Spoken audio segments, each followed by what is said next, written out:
Imagine like a rat in a laboratory with completely severed Achilles tendon. Right, which is brutal. Yeah, normally in any biological model, that is a devastating permanent injury, Even with surgery, the timeline for just like basic functional recovery is agonizingly long. Oh, absolutely. But then researchers inject this rat with a specific synthesized compound. And within just a matter of weeks, that severed tendon doesn't just form scar tissue. It literally knits itself back together, It's wild. showing like incredible structural integrity and tensile strength. So today, we are looking at the compound that's making this kind of science fiction an absolute reality in the lab. It is easily one of the most fascinating developments in the field of regenerative medicine right now. Mm-hmm. I mean, we're talking about a massive acceleration of the biological healing process that just totally defies our conventional understanding of recovery timelines. It really does. But before we get into the weeds, we need to make something incredibly clear to you listening. We are not doctors. Right. Not at all. And we are absolutely not endorsing or recommending the use of this compound. We're simply acting as your guides, trying to convey the ideas, the data, and the science found in today's source material. Which is pretty extensive today. Yeah. For this deep dive, our source is a highly comprehensive breakdown published on the Era Organics blog. It was written by Nikki Chase, dated July 16th, 2026.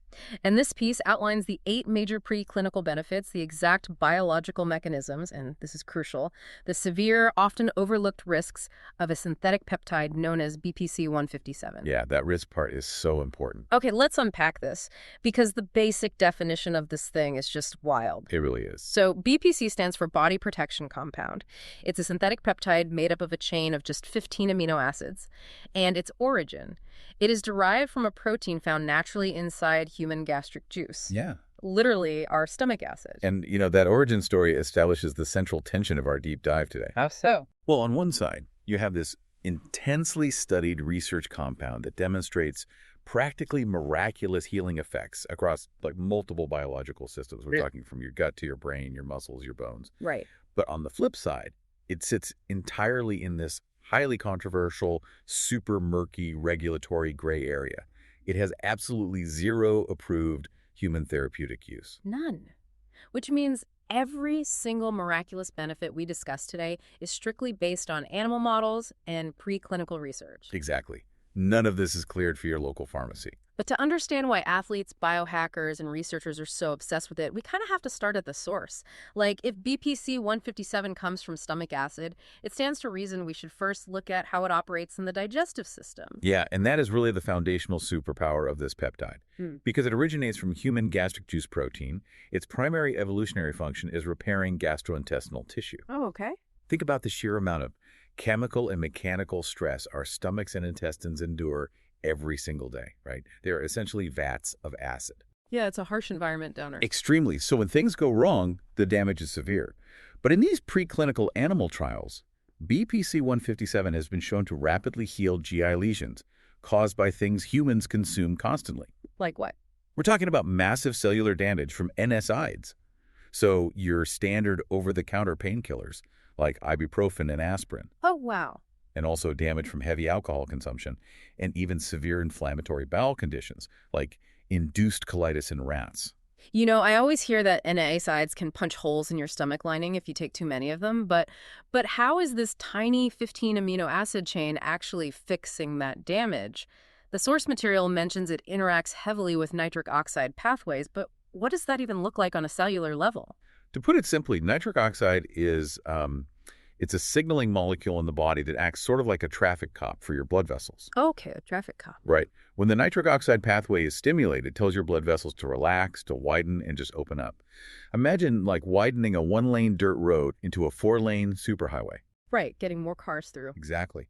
By modulating these pathways, BPC-157 dramatically increases blood flow, which drives just massive amounts of oxygen and vital nutrients deep into the damaged gut tissue. So it's basically flooding the zone with the supplies needed to rebuild. Exactly. But what about the swelling? The source mentions it reduces gut-associated inflammatory cytokines. Can you translate cytokines for us? Sure. So cytokines are essentially the biological alarm bells of the immune system. Okay. When you have an injury, certain pro-inflammatory cytokines rush to the area and trigger swelling, heat, redness, mostly to isolate the damage. Which is a good thing normally. Right. It's a necessary defense mechanism. But chronic inflammation actually prevents healing. It just gets in the way. I see. So BPC-157 forcefully dials down those specific alarm bells. By managing the blood flow with nitric oxide and, silencing the excess inflammation, it just clears the way for the body to rapidly replace the damaged mucosal cells that line the stomach without the constant interference of a hyperactive immune response. So it's basically like finding a universal repair code hidden right inside our own stomach acid. Yeah, that's a good way to look at it. But wait, I have to push back here. Sure. Because our stomachs are unique, right? They are built to handle incredibly intense, highly acidic environments. Definitely. How in the world does a stomach protein translate to healing a torn bicep or a fractured bone or a skin wound? I mean, those seem like completely different biological neighborhoods. Why would a gut peptide do anything for skeletal muscle? And that exact question is what baffled researchers initially. Which brings us to the secondary foundational benefit of BPC-157. The healing isn't just localized to the gut. Its mechanisms are highly systemic. Meaning it works everywhere.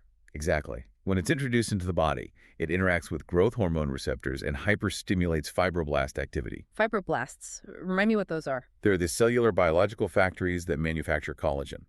And collagen is the primary structural protein used to rebuild literally any damaged tissue in the human body, from skin to tendons. Okay, so it turns up the factory production of collagen. But, just having the building materials doesn't mean the building gets built. How do those materials know where to actually go? That is where BPC-157 does something truly remarkable. It activates a specific cellular mechanism called the FAK-Paxilin pathway. I'm going to need an analogy for that one. Fair enough. Think of the FAK-Paxilin pathway as a combination of like a GPS system and a biological tractor beam for your cells. Tractor beam. Yeah, it regulates cell migration and proliferation. When you have an injury, your repair cells need to physically crawl through the extracellular matrix to really the wound site. Right. And when this pathway is broken or sluggish, healing takes weeks or even months. But BPC-157 puts this pathway into overdrive. Oh, wow. It directs those collagen-producing fibroblasts straight to the site of the injury and accelerates their movement. This is precisely why, in the rat models, researchers are seeing accelerated closure of deep skin wounds and incredibly fast repair of muscle tears. It is literally guiding the repair crew to the exact coordinates of the damage. Okay, understanding that it directs cell migration completely explains the surface level healing. But if we were talking about fixing deep, complex internal injuries like a severed tendon or a crushed muscle, just, sending workers to the construction site isn't enough. You need infrastructure. You need a supply chain. You do. And in the human body, those rows are blood vessels. Which brings us to what is arguably its most powerful biological mechanism. Angiogenesis. Angiogenesis. Right. It's the physiological process where the body physically sprouts brand new blood vessels from pre-existing ones. It doesn't just widen the roads like nitric oxide does, it paves entirely new highways. Wow. And BPC-157 is a massive promoter of this process because it upregulates something called VEGF. VEGF, that's vascular endothelial growth factor. Exactly. VEGF is the primary signaling protein that triggers the creation of new capillaries. Yeah. And in the preclinical data, the numbers on this are staggering. Yeah, when researchers look at ischemic tissue, which is tissue that is severely deprived of oxygen and essentially dying, BPC-157 stimulates new capillary sprouting so effectively that they can measure significant increases in microvessel density within just 7 to 14 days of administration. That's crazy. It's literally building a brand new supply chain of oxygen and nutrients into a dead zone to bring it back to life. Yes. But normally, when the body initiates intense healing, it also triggers intense inflammation, right? Which can cause collateral damage to the healthy tissue nearby. What's fascinating here is how BPC-157's aggressive vascularization works in perfect tandem with its anti-inflammatory properties. Okay. Earlier, you asked about cytokines, those biological alarm bells. Well, while BPC-157 is upregulating VEGF to build new blood vessels, it is simultaneously crashing the levels of key pro-inflammatory cytokines, specifically TNF-alpha and IL-6. So it's building the new roads, but actively preventing the traffic jams and the explosive swelling that usually accompanies major construction. It is a brilliant dual-action mechanism. It prevents excessive tissue damage while simultaneously building a brand new nutrient supply line. I mean, if it's circulating systemically, building new blood vessels, and drastically reducing inflammation everywhere, my mind immediately jumps to the organs. Right. Like, if this peptide is moving through the whole bloodstream, what is it doing to the liver or the heart as it passes through? Does it act as a shield for our vital organs, too? The source material outlines this explicitly, actually, and the organ protection is profound. Really? Yeah, in animal studies involving severe toxic exposure, we're talking about subjects given heavy chemotherapy compounds, lethal doses of alcohol, or extreme overdoses of NSAIDs, the peptide measurably reduces oxidative stress in organ tissue. Wow. Let's look at the liver, for example. In rats with chemically induced liver damage, administering BPC-157 led to rapid, significant reductions in AST and ALT. For those of us who aren't hepatologists, what exactly are AST and ALT? Those are the primary liver enzymes. In a healthy liver, those enzymes stay securely inside the liver cells where they belong, doing their job. Okay. But when the liver is poisoned or damaged, the cells literally burst open and leak those enzymes into the bloodstream. So when a doctor runs a blood test and sees high AST and ALT, they know your liver cells are actively dying. That's not good. No, it's not. Oh. But BPC-157 aggressively stops that cellular death. It stabilizes the organ tissue so effectively that those enzyme levels drop back down, signaling that the liver is successfully repairing itself, despite the toxic environment. And according to the Chase article, this protective shield doesn't just stop at the torso. The research shows it actually crosses over into the brain and nervous system. Yeah. It exhibits potent neuroprotective effects. Like, the data shows it counteracting damage from neurotoxic agents, specifically things that disrupt the dopamine and serotonin systems. Yeah. You know, the chemical pathways that control our mood, our motor function, and our cognition. It even interacts with GABA receptors. And that interaction with GABA receptors is crucial because that's how it protects against severe oxidative stress in neural tissue. But the traumatic brain injury, or TBI models, are where this gets truly mind-bending. Mind-bending? How? In animal models with severe traumatic brain injuries, BPC-157 didn't just reduce inflammation. It actually reduced the physical volume of the brain lesions. Wait, it shrank the brain damage? Yes, the physical size of the brain damage shrank, resulting in measurable, rapid improvements in behavioral outcomes for the subjects. It even accelerated nerve fiber regeneration in peripheral nerve crush injuries, restoring motor function to paralyzed limbs. Okay, I have to stop you, because with BPC-157 exhibiting potent effects on the gut lining, the skeletal muscles, the heart, the liver, and the actual physical brain, I mean, it honestly sounds too good to be true. They do. It sounds like snake oil that claims to fix everything. And to truly understand its value, I feel like we need to compare it to other cutting-edge recovery peptides on the market. How does it actually stack up? And that comparison is the best way to understand why researchers categorize it so differently. Take TB500, for example. Okay. TB500 is another incredibly popular recovery peptide in the research space, but it is a specialist. It focuses almost exclusively on actin regulation via a protein called thymosin beta-4. And actin is the protein essential for muscle contraction and cellular movement, right? Yes. So if you have a specific muscle tear, TB500 is brilliant for localized muscle repair and improving physical flexibility. It does one job incredibly well. Right. But BPC-157 operates across multiple distinct biological systems simultaneously. It's hitting the muscular system, the digestive system, the vascular system, and the neural system all at once. The source also mentions a few others for context, like GHK-Q, which is a copper peptide complex that primarily stimulates collagen for surface skin repair. And then you have apomorelin and CJC-1295. Now, those are growth hormone secretagogues. They stimulate the pituitary gland to release more human growth hormone, which directly drives muscle growth and fat reduction. And that is a vital distinction. Those growth hormone secretagogues are anabolic. Meaning? They're trying to induce a state that directly causes cellular hypertrophy or massive muscle growth, much like steroids do. But BPC-157 is not an anabolic compound. Oh, interesting. Yeah, it doesn't magically build muscle mass out of nowhere. Instead, it radically improves the conditions for muscle and tissue repair to take place naturally, just at an impossibly fast speed. Okay, here's where it gets really interesting. If TB500 is like hiring a specialized muscle contractor to fix a hole in your drywall, BPC-157 is like hiring a master general contractor who brings plumbers, electricians, roofers, and structural engineers to completely renovate the entire house all at once. That is the perfect analogy. And that general contractor effect is why the accelerated recovery timelines in the research are so aggressive. Right. Because it's addressing the swelling, the blood supply, the cell migration, and the structural collagen all at the exact same time animal subjects treated with BPC-157 reach functional recovery benchmarks far earlier than untreated control groups. I mean, we're talking about studies showing bone callus formation, which is that hard new bone growth that has to bridge a fracture forming within 14 to 21 days. It's incredibly fast. But I do have to push back here. A rat is a fraction of the size of a human. A rat's tendon is tiny. Are we really supposed to believe that scaling this up to a 220-pound human athlete yields the exact same miracle timeline? And that pushback is exactly why we have to pause and take a very hard, critical look at the realities of this compound. The scaling is entirely theoretical. Right, because if this general contractor is so miraculous at healing everything from tiny rat tendons to brain lesions, you have to ask the obvious question. Why isn't it available in every physical therapy clinic and emergency room in the world right now? Here is the massive, unavoidable caveat of today's deep dive. BPC-157 is absolutely not approved for human therapeutic use by the FDA in the United States, nor by the EMA in Europe. It is strictly categorized as an experimental research compound. I cannot stress this enough. Every single mechanism and benefit we have discussed today, the gut repair, the neuroprotection, the rapid bone healing, is based exclusively on preclinical animal models. So there are 0 approved human clinical trials. Yeah. None.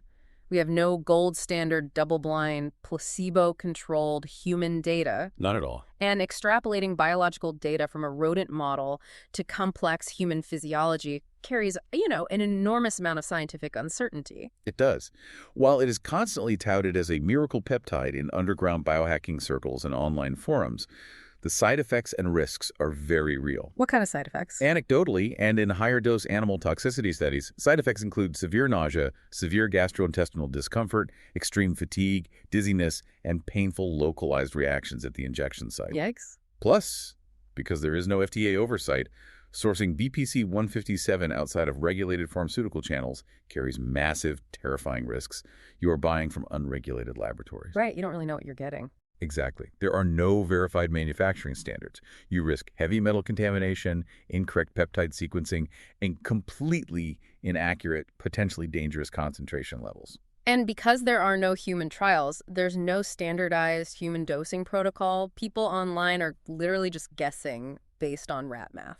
Pretty much. But wait, I want to go back to something you mentioned earlier. You said BPC-157 aggressively upregulates VEGF to create brand new blood vessels. That angiogenesis process. Yes. Couldn't that accidentally feed something dangerous? Like if it's building a robust new blood supply chain for tissue, couldn't it build a massive supply chain for cancer cells? This raises an important question, and it is arguably the most significant theoretical risk associated with BPC-157. Yes, its pro-angiogenic effects, its absolute proficiency at rapidly building new capillaries, could absolutely support abnormal cell growth in an oncological context. That's terrifying. If a microscopic, undetectable tumor is present in the body, feeding it a massive new blood supply is the absolute last thing you ever want to do. Tumors need blood to grow. Has that been proven to happen in the animal models?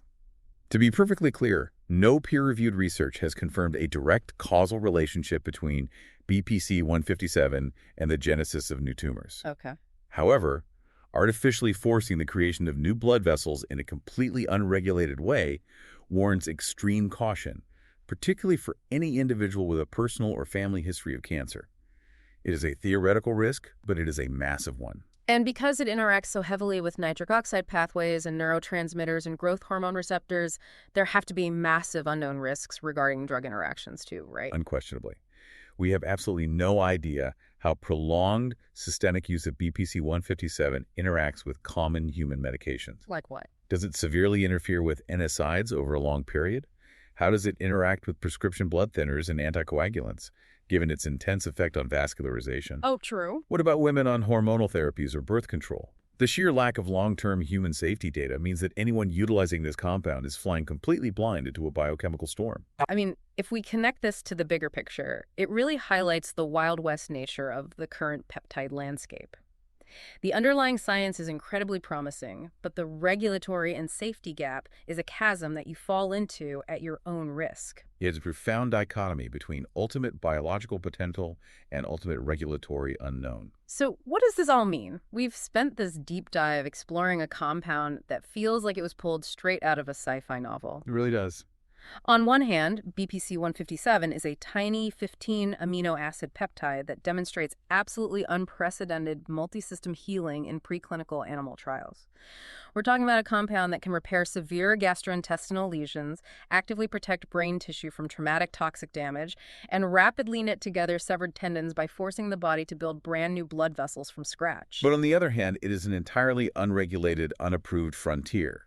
It lacks any sanctioned clinical trials for humans. Yeah. And the very mechanisms that make it so undeniably powerful, like massive angiogenesis, carry heavy, potentially lethal theoretical risks, including the terrifying potential to build vascular supply lines for tumor growth. For you listening, this is the ultimate reminder that while the science of regenerative medicine is moving at lightning speed, the biological gap between a rat model healing in a controlled lab and actual human safety is vast. Absolutely.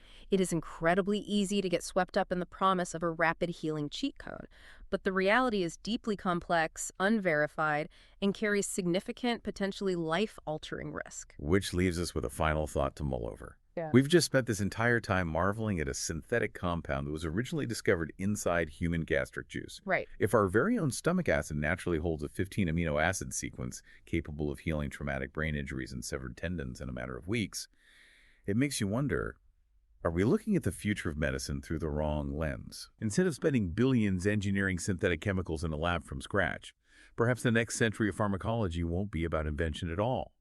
It might just be a deeper excavation of our own biology, hunting for the regenerative secrets we already carry inside us.